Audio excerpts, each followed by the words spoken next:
Let's get one thing out of the way. The Ritual is not a good film. It's not even an okay film.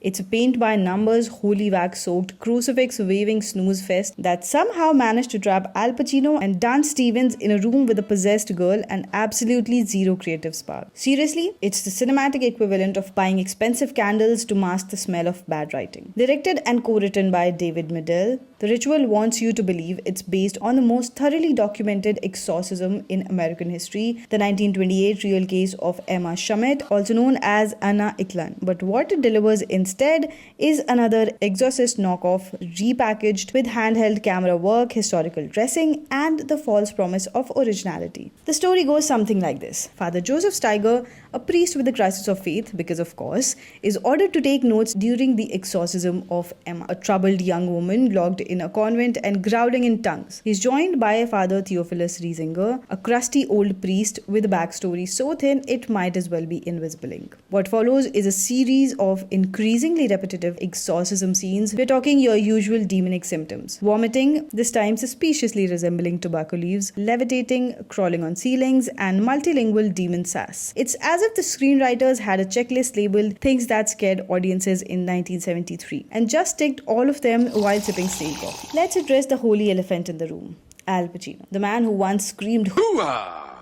like it was gospel, now delivers his lines like he's reading bedtime stories to a sleep-deprived demon. He sports a dodgy accent that makes him sound like he's reprising Shylock, but with less energy. It's almost poetic. Al Pacino in a horror movie where the only scary thing is how little he seems to care. Dan Stevens, this poor guy, is clearly trying to act through the fog of a script that gives him zero to do except doubt everything and take damage from ghostly jump scares. He looks like he's regretting every life choice that led him to this set. Someone please get this man back to being a mad scientist or a German-speaking android. He was happier then. Abigail deserves some kudos though. She goes full possessed girl mode, screaming, growling, drooling, contouring, the whole Linda Blair starter pack, and yet her character is so underwritten that even after all her suffering, we barely know her as a person. She's just there to be demon furniture. David Middle seems to want the documentary-style realism of the exorcism of Emily Rose but ends up with the shaky cam chaos of The Office during a fire drill. The camera work is so jittery you'd think the demon was behind the lenses. And don't get me started on the lighting. Most scenes look like they were filmed inside a haunted potato sack. The real kicker, the script insists the story is the basis for all other exorcism films. A claim it literally flashes on screen like it's a Marvel post-credit scene, as if the last 50 years of horror cinema should bow to The Ritual and say, "I'm forever in your debt, sir." The film flirts with some decent ideas. There's a subtle thread of religious patriarchy. The nun do all the work,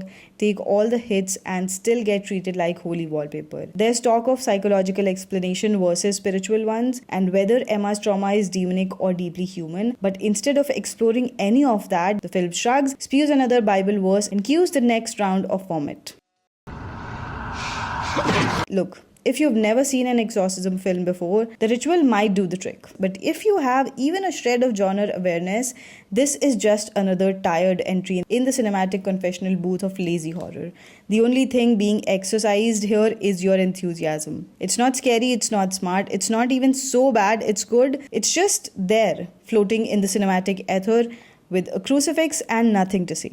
A wasted cast, a recycled story, and enough shaky cam to induce nausea. May the power of originality compel someone, anyone, to save this genre. If I had to give stars to this one, I'd give 1 star for the effort it must have taken to keep a straight face while filming this.